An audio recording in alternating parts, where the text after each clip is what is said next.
أعوذ بالله من الشيطان الرجيم. بسم الله الرحمن الرحيم. إليه يرد علم الساعة وما تخرج من ثمرات من أكمامها وما تحمل من أنثى ولا تضع إلا بعلمه ويوم يناديهم أين شركائي قالوا آذناك ما منا من شهيد وضل عنهم ما كانوا يدعون من قبل وظنوا ما لهم من محيص لا يسأم الإنسان من دعاء الخير وإن مسه الشر فيئوس قنوط ولئن أذقناه رحمة منا من بعد ضراء مسته ليقولن هذا لي وما أظن الساعة قائمة ولئن رجعت إلى ربي إن لي عنده للحسنى فلننبئن الذين كفروا بما عملوا ولنذيقنهم من عذاب غليظ. وإذا أنعمنا على الإنسان أعرض ونأى بجانبه وإذا مسه الشر فذو دعاء عريض قل أرأيتم إن كان من عند الله ثم كفرتم به من أضل ممن هو في شقاق بعيد سنريهم آياتنا في الآفاق وفي أنفسهم حتى يتبين لهم أنه الحق أولم يكف بربك أنه على كل شيء شهيد ألا إنهم في مرية من لقاء ربهم ألا إنه بكل شيء محيط. بسم الله الرحمن الرحيم. حميم عين سين قاف كذلك يوحي إليك وإلى الذين من قبلك الله العزيز الحكيم له ما في السماوات وما في الأرض وهو العلي العظيم تكاد السماوات يتفطرن من فوقهن والملائكة يسبحون بحمد ربهم ويستغفرون لمن في الأرض ألا إن الله هو الغفور الرحيم. والذين اتخذوا من دونه أولياء الله حفيظ عليهم وما أنت عليهم بوكيل وكذلك أوحينا إليك قرآنا عربيا لتنذر أم القرى ومن حولها وتنذر يوم الجمع لا ريب فيه فريق في الجنة وفريق في السعير ولو شاء الله لجعلهم أمة واحدة ولكن يدخل من يشاء في رحمته والظالمون ما لهم من ولي ولا نصير أم اتخذوا من دونه أولياء فالله هو الولي وهو يحيي الموتى وهو على كل شيء قدير. وما اختلفتم فيه من شيء فحكمه إلى الله ذلكم الله ربي عليه توكلت وإليه أنيب فاطر السماوات والأرض جعل لكم من أنفسكم أزواجا ومن الأنعام أزواجا يذرأكم فيه ليس كمثله شيء وهو السميع البصير له مقاليد السماوات والأرض يبسط الرزق لمن يشاء ويقدر إنه بكل شيء عليم. شرع لكم من الدين ما وصى به نوحا والذي أوحينا إليك وما وصينا به إبراهيم وموسى وعيسى أن أقيموا الدين ولا تتفرقوا فيه كبر على المشركين ما تدعوهم إليه الله يجتبي إليه من يشاء ويهدي إليه من ينيب وما تفرقوا إلا من بعد ما جاءهم العلم بغيا بينهم ولولا كلمة سبقت من ربك إلى أجل مسمى لقضي بينهم وإن الذين أورثوا الكتاب من بعدهم لفي شك منه مريب فلذلك فادع واستقم كما أمرت ولا تتبع أهواءهم وقل آمنت بما أنزل الله من كتاب وأمرت لأعدل بينكم الله ربنا وربكم لنا أعمالنا ولكم أعمالكم لا حجة بيننا وبينكم الله يجمع بيننا وإليه المصير والذين يحاجون في الله من بعد ما استجيب له حجتهم داحضة عند ربهم وعليهم غضب ولهم عذاب شديد الله الذي أنزل الكتاب بالحق والميزان وما يدريك لعل الساعة قريب يستعجل بها الذين لا يؤمنون بها والذين آمنوا مشفقون منها ويعلمون أنها الحق ألا إن الذين يمارون في الساعة لفي ضلال بعيد الله لطيف بعباده يرزق من يشاء وهو القوي العزيز من كان يريد حرث الآخرة نزد له في حرثه ومن كان يريد حرث الدنيا نؤته منها وما له في الآخرة من نصيب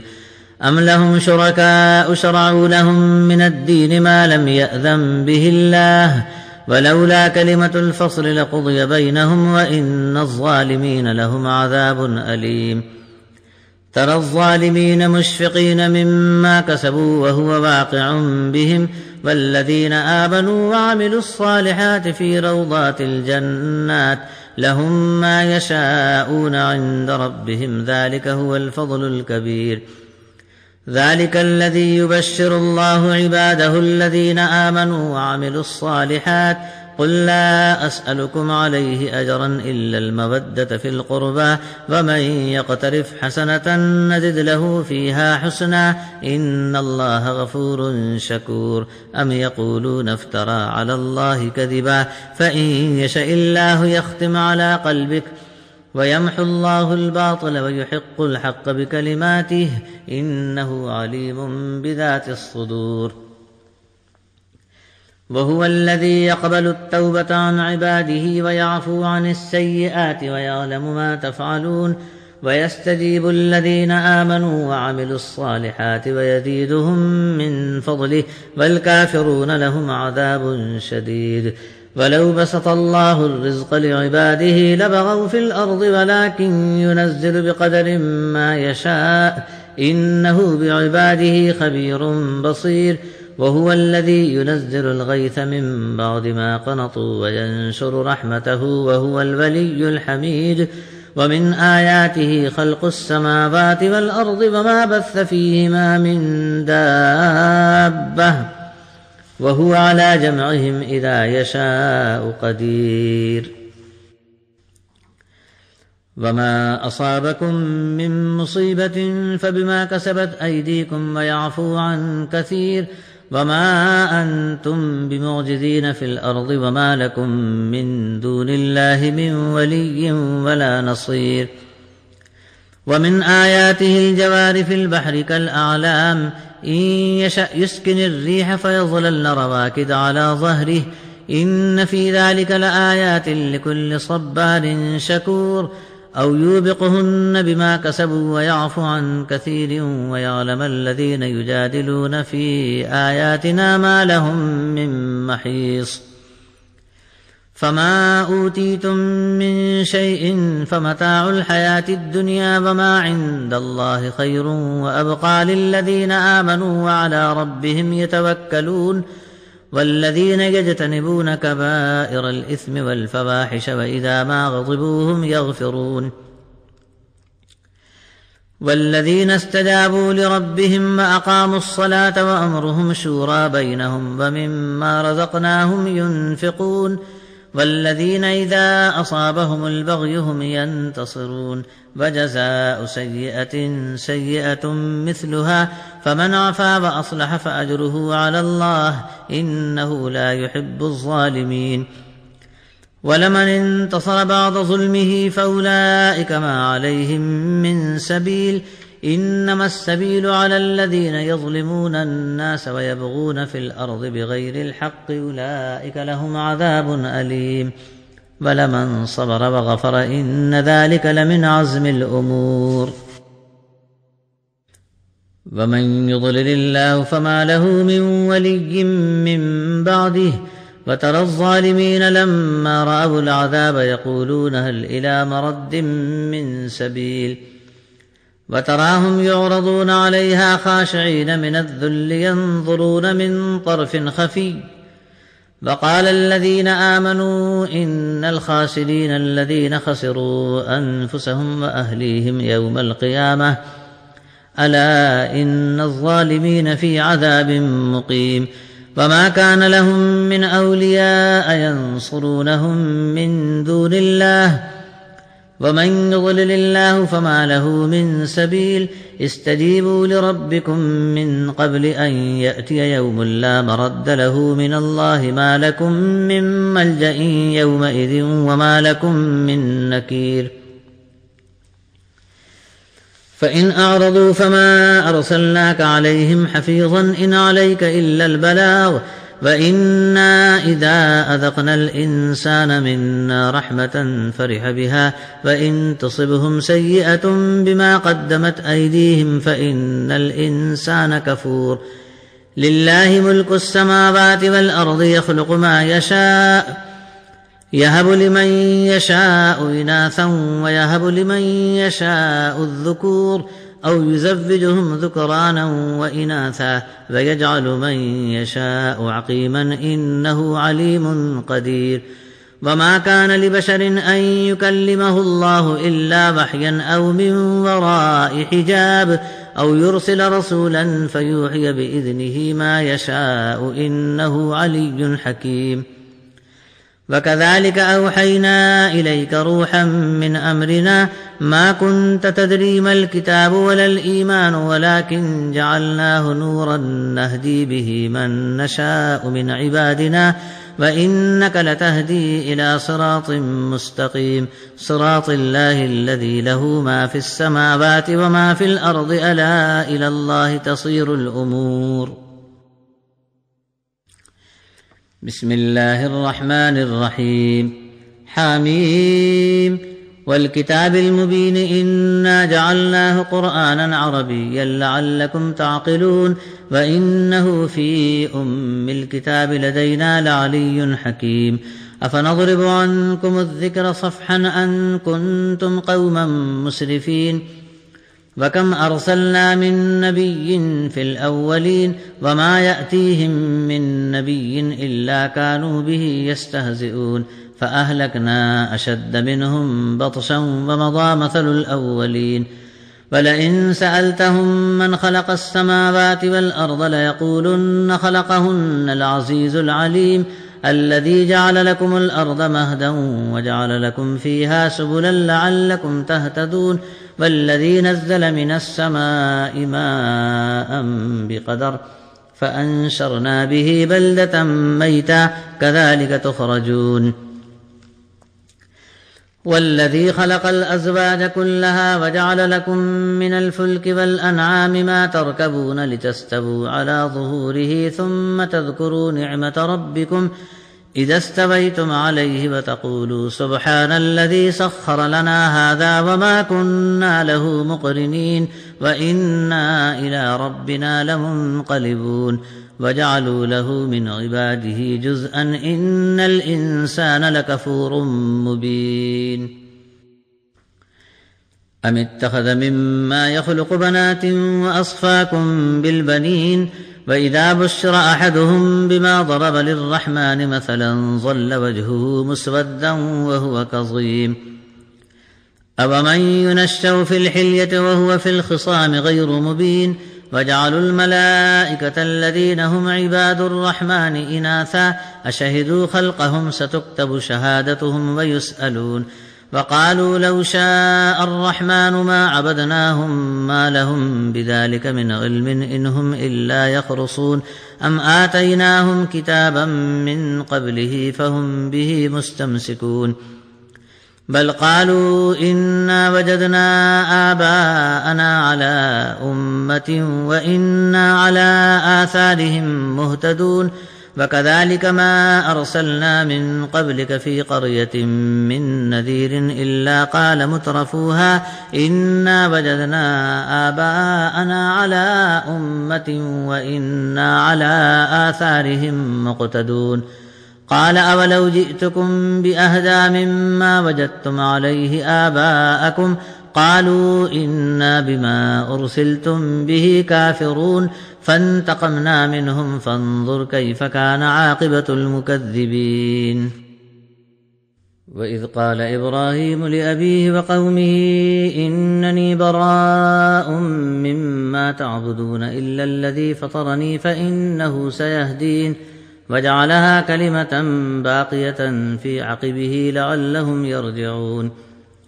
بل متعت هؤلاء وآباءهم حتى جاءهم الحق ورسول مبين ولما جاءهم الحق قالوا هذا سحر وإنا به كافرون وقالوا لولا نزل هذا القرآن على رجل من القريتين عظيم أهم يقسمون رحمة ربك نحن قسمنا بينهم معيشتهم في الحياة الدنيا ورفعنا بعضهم فوق بعض درجات ليتخذ بعضهم بعضا سخريا ورحمة ربك خير مما يجمعون ولولا أن يكون الناس أمة واحدة لجعلنا لمن يكفر بالرحمن لبيوتهم سقفا من فضة ومعارج عليها يظهرون ولبيوتهم أبوابا وسررا عليها يتكئون وزخرفا وإن كل ذلك لما متاع الحياة الدنيا والآخرة عند ربك للمتقين ومن يعش عن ذكر الرحمن نقيض له شيطانا فهو له قرين وإنهم ليصدونهم عن السبيل ويحسبون أنهم مهتدون حتى إذا جاءنا قال يا ليت بيني وبينك بعد المشرقين فبئس القرين ولن ينفعكم اليوم إذ ظلمتم أنكم في العذاب مشتركون أفأنت تسمع الصم أو تهدي العمي ومن كان في ضلال مبين فإما نذهبن بك فإنا منهم منتقمون أو نرينك الذي وعدناهم فإنا عليهم مقتدرون فاستمسك بالذي أوحي إليك إنك على صراط مستقيم وإنه لذكر لك ولقومك وسوف تسألون واسأل من أرسلنا من قبلك من رسلنا أجعلنا من دون الرحمن آلهة يعبدون ولقد أرسلنا موسى بآياتنا إلى فرعون وملئه فقال إني رسول رب العالمين فلما جاءهم بآياتنا إذا هم منها يضحكون وما نريهم من آية إلا هي أكبر من أختها وأخذناهم بالعذاب لعلهم يرجعون وقالوا يا أيها الساحر ادع لنا ربك بما عهد عندك إننا لمهتدون فلما كشفنا عنهم العذاب إذا هم ينكثون ونادى فرعون في قومه قال يا قوم أليس لي ملك مصر وهذه الأنهار تجري من تحتي أفلا تبصرون أم أنا خير من هذا الذي هو مهين ولا يكاد يبين فلولا ألقي عليه أسورة من ذهب أو جاء معه الملائكة مقترنين فاستخف قومه فأطاعوه إنهم كانوا قوما فاسقين فلما آسفونا انتقمنا منهم فأغرقناهم أجمعين فجعلناهم سلفا ومثلا للآخرين ولما ضرب ابن مريم مثلا إذا قومك منه يصدون وقالوا أآلهتنا خير أم هو ما ضربوه لك إلا جدلا بل هم قوم خصمون إن هو إلا عبد أنعمنا عليه وجعلناه مثلا لبني إسرائيل ولو نشاء لجعلنا منكم ملائكة في الأرض يخلفون وإنه لعلم للساعة فلا تمترن بها واتبعون هذا صراط مستقيم ولا يصدنكم الشيطان إنه لكم عدو مبين ولما جاء عيسى بالبينات قال قد جئتكم بالحكمة ولأبين لكم بعض الذي تختلفون فيه فاتقوا الله وأطيعون إن الله هو ربي وربكم فاعبدوه هذا صراط مستقيم فاختلف الأحزاب من بينهم فويل للذين ظلموا من عذاب يوم أليم هل ينظرون إلا الساعة أن تأتيهم بغتة وهم لا يشعرون الأخلاء يومئذ بعضهم لبعض عدو إلا المتقين يا عباد لا خوف عليكم اليوم ولا أنتم تحزنون الذين آمنوا بآياتنا وكانوا مسلمين ادخلوا الجنة أنتم وأزواجكم تحبرون يطاف عليهم بصحاف من ذهب وأكواب وفيها ما تشتهيه الأنفس وتلذ الأعين وأنتم فيها خالدون وتلك الجنة التي أورثتموها بما كنتم تعملون لكم فيها فاكهة كثيرة منها تأكلون إن المجرمين في عذاب جهنم خالدون لا يفتر عنهم وهم فيه مبلسون وما ظلمناهم ولكن كانوا هم الظالمين ونادوا يا مالك ليقض علينا ربك قال إنكم ماكثون لقد جئناكم بالحق ولكن أكثركم للحق كارهون أم أبرموا أمرا فإنا مبرمون أم يحسبون أنا لا نسمع سرهم ونجواهم بلى ورسلنا لديهم يكتبون قل إن كان للرحمن ولد فأنا أول العابدين سبحان رب السماوات والأرض رب العرش عما يصفون فذرهم يخوضوا ويلعبوا حتى يلاقوا يومهم الذي يوعدون وهو الذي في السماء إله وفي الأرض إله وهو الحكيم العليم وتبارك الذي له ملك السماوات والأرض وما بينهما وعنده علم الساعة وإليه ترجعون ولا يملك الذين يدعون من دونه الشفاعة إلا من شهد بالحق وهم يعلمون ولئن سألتهم من خلقهم ليقولن الله فأنى يؤفكون وقيله يا رب إن هؤلاء قوم لا يؤمنون فاصفح عنهم وقل سلام فسوف يعلمون بسم الله الرحمن الرحيم حميم والكتاب المبين إنا أنزلناه في ليلة مباركة إنا كنا منذرين فيها يفرق كل أمر حكيم أمرا من عندنا إنا كنا مرسلين رحمة من ربك إنه هو السميع العليم رب السماوات والأرض وما بينهما إن كنتم موقنين لا إله إلا هو يحيي ويميت ربكم ورب آبائكم الأولين بل هم في شك يلعبون فارتقب يوم تأتي السماء بدخان مبين يغشى الناس هذا عذاب أليم ربنا اكشف عنا العذاب إنا مؤمنون أنى لهم الذكرى وقد جاءهم رسول مبين ثم تولوا عنه وقالوا معلم مجنون إنا كاشف العذاب قليلا إنكم عائدون يوم نبطش البطشة الكبرى إنا منتقمون ولقد فتنا قبلهم قوم فرعون وجاءهم رسول كريم أن أدوا إلي عباد الله إني لكم رسول أمين وأن لا تعلوا على الله إني آتيكم بسلطان مبين وإني عذت بربي وربكم أن ترجمون وإن لم تؤمنوا لي فاعتزلون فدعا ربه أن هؤلاء قوم مجرمون فأسر بعبادي ليلا إنكم متبعون واترك البحر رهوا إنهم جند مغرقون كم تركوا من جنات وعيون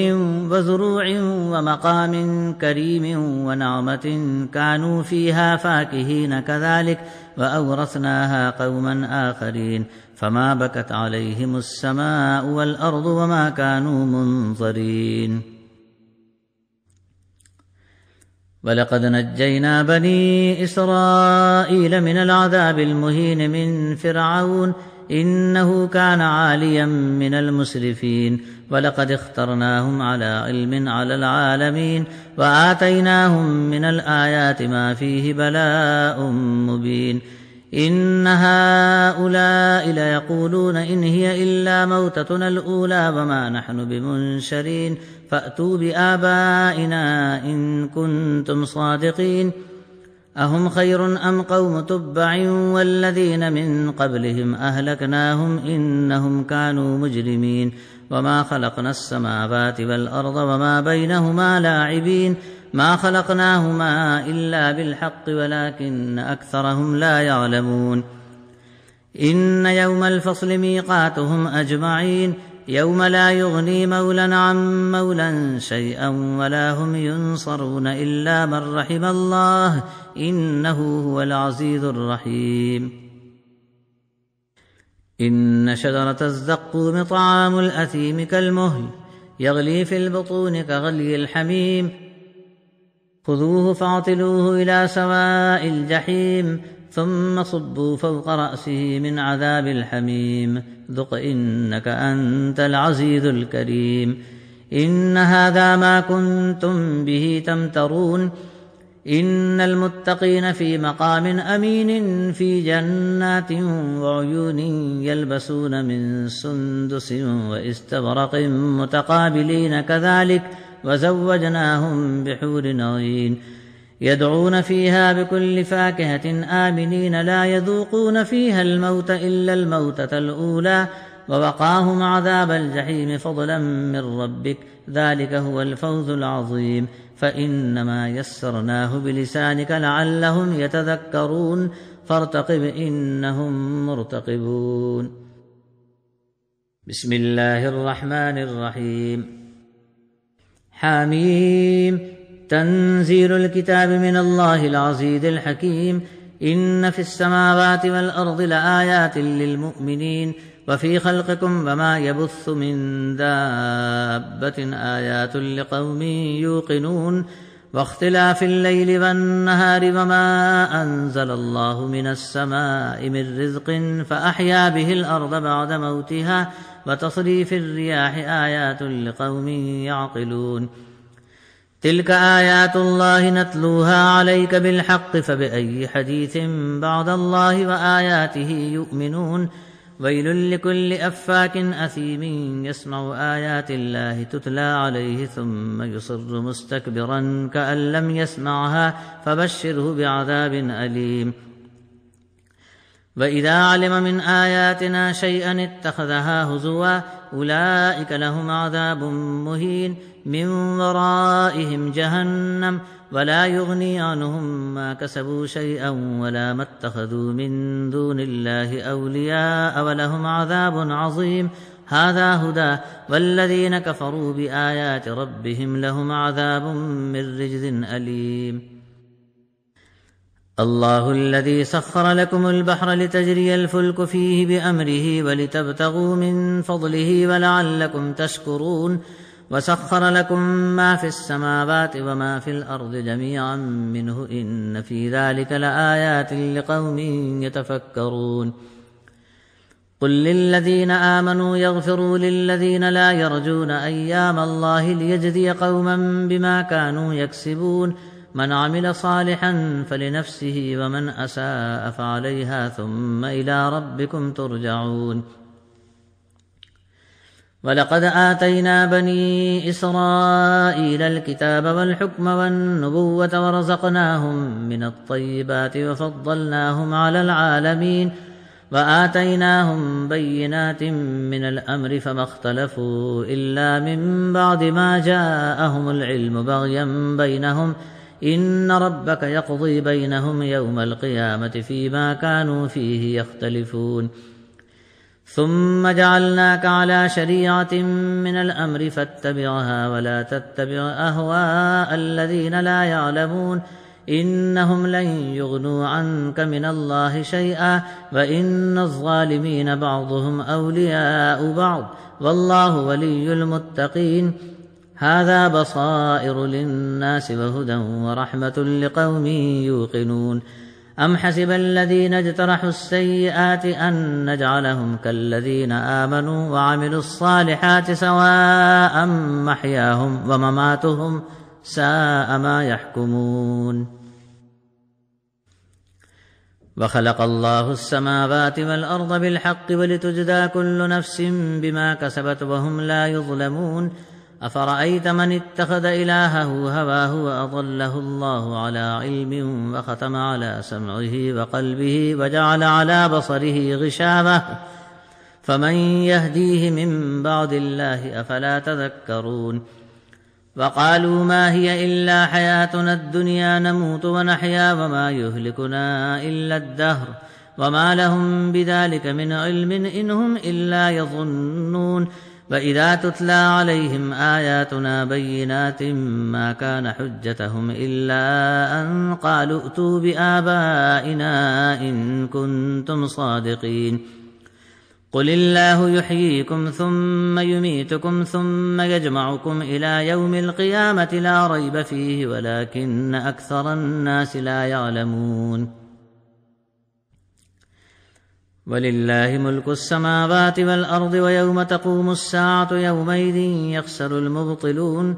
وترى كل أمة جاثية كل أمة تدعى إلى كتابها اليوم تجزون ما كنتم تعملون هذا كتابنا ينطق عليكم بالحق إنا كنا نستنسخ ما كنتم تعملون